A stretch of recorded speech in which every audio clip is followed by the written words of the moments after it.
સુરતના ગોપીપુરા વિસ્તારમાં થયેલી 23 લાખ રૂપિયાની સનસનાટી ભરી ઘરફોડ ચોરીનો ભેદ અઠવાલાઇન્સ પોલીસે ઉકેલી કાઢી મહારાષ્ટ્રના માલેગાંવથી રીઢા ગુનેગારને ઝડપી પાડી મુદ્દામાલ રિકવર કર્યો હતો.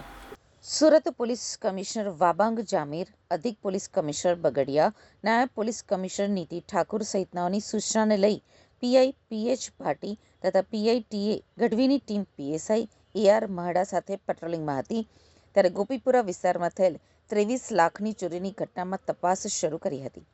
અને સીસીટીવી કેમેરાની તપાસ સાથે સંદિગ્ધ વ્યક્તિઓની તપાસ કરી હતી, જેમાં એક વ્યક્તિનો ચહેરો સંદિગ્ધ દેખાતા તેની તપાસ કરતા તે અબ્દુલ રહેમાન કરીમ સુલેમાન શેખ હોવાનું અને તે રીઢો ચોર હોવાની માહિતી મળી હતી,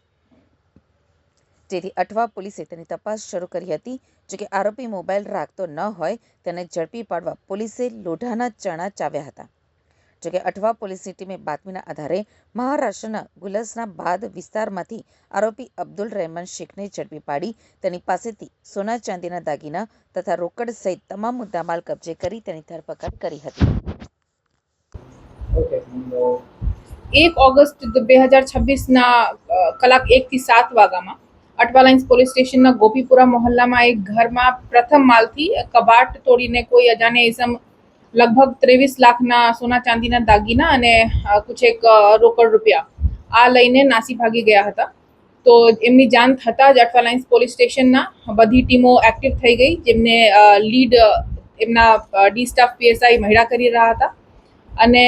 આ લોકોએ લગભગ 250થી વધુ સીસીટીવી કેમેરા જોઈને આરોપીને ઓળખી લીધા અને ભેસ્તાન એમને ફોલો કરતા ત્યાં જઈને હ્યુમન ઇન્ટેલિજન્સને એક્ટિવેટ કરતા ખબર પડી કે આ એક માણસ છે જો પહેલે પણ ઘણા બધા ચોરી અને ઘરફોડ ચોરીના ગુનાહોમાં અરેસ્ટ થઈ ચૂક્યા છે. સો એમના ફોલો કરતા કરતા આ લોકો માલેગાંવ સુધી તક પહોંચ્યા મહારાષ્ટ્ર રાજ્યના અને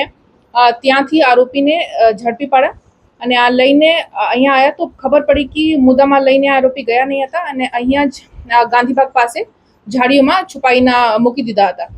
તો ત્યાંથી આજ પંચનામા કરીને બધા મુદ્દામાલ પણ કબજે કરવામાં આવ્યા છે અને અત્યારે આરોપીને અરેસ્ટ કરીને એમને રિમાન્ડ લેવાની કાર્યવાહી જારી છે અને અમારી કોશિશ આ પણ છે કે જલ્દી સે જલ્દી કોર્ટમાંથી પ્રોસિજર પૂરી કરી તેરા તુજકો અર્પણ અંતર્ગત ફરિયાદીને બધા મુદ્દામાલ પરત આપી શકીએ.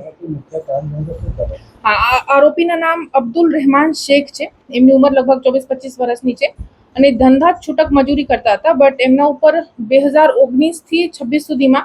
12 ટોટલ સુરત શહેરના અલગ અલગ પોલીસ સ્ટેશનમાં ગુના દાખલ છે, જેમને કે ચોરી, ઘરફોડ ચોરી અને જીપી એક્ટ 135 મુજબના ગુનાઓ દાખલ છે. આ તપાસ અત્યારે જારી છે. આ ઘરફોડ ચોરીમાં તો આ એક જ સામેલ છે, બટ પહેલાની ગુનાઓમાં કોઈ સાથે સંડોવાયેલ છે અને જે વેપારીઓને આ મુદ્દામાલ વેચવા જતા હતા એમની પણ તપાસ અત્યારે જારી